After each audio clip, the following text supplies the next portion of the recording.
আসসালামু আলাইকুম সবাইকে। আজকে যে রেসিপিটা শেয়ার করব সেটা হলো বিফ রান্না। আর এই 2 টুকরো মাংস দিয়ে কিন্তু আপনারা 10 জনকে পেট ভরে খাইয়ে নিতে পারবেন। তো শুরু করা যাক। এই 2 টুকরো মাংসকে আমি একদম কুচি কুচি করে কেটে নেব, বা আপনারা কিমাও করে নিতে পারেন। মাংসটাকে আমি একদম ছোট ছোট পিস করে কেটে নিয়েছি। এখানে নিয়েছি আদা বাটা, রসুন বাটা, হলুদ গুঁড়া, মরিচ গুঁড়া, ধনিয়া গুঁড়া, লবণ, গরম মশলা, জিরা গুঁড়া আর একটা তেজপাতা। এখন সমস্ত মশলাগুলো আমি মাংসের মধ্যে দিয়ে মাংসটাকে ভালোভাবে সিদ্ধ করে নেব। চুলায় একটা প্যান বসিয়ে দিয়েছি। এখন দিয়ে দেব পরিমাণ মতো তেল।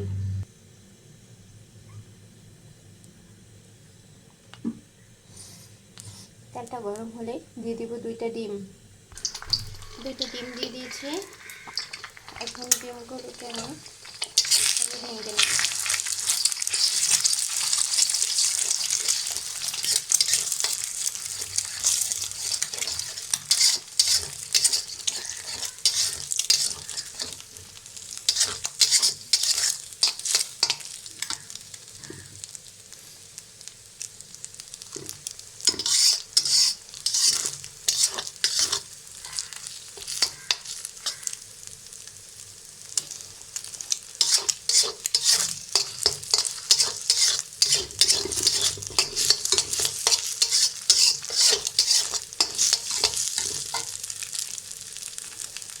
ডিমটাকে আমি ভেজে জোড়া জোড়া করে নেব।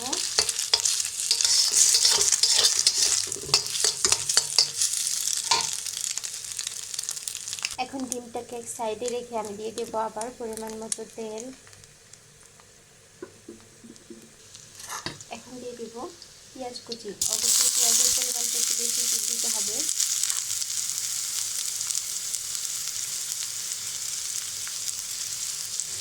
এখন পেঁয়াজটাকে আমি ভেজে নেব।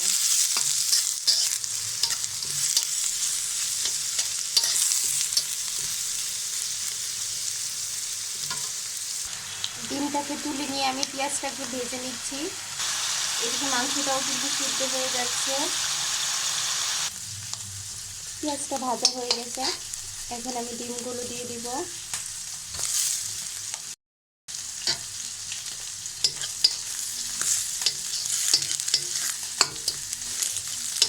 ডিমগুলো দিয়ে ভালোভাবে নেড়ে চেড়ে নেব। আর দিয়ে দিব সিদ্ধ করে রাখা মাংসটা।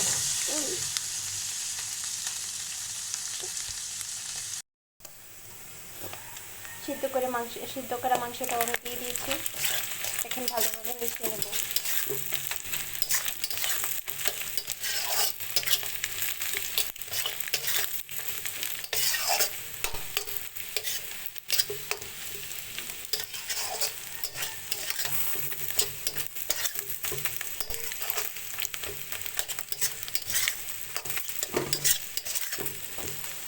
একটু ভাজা করে নেব।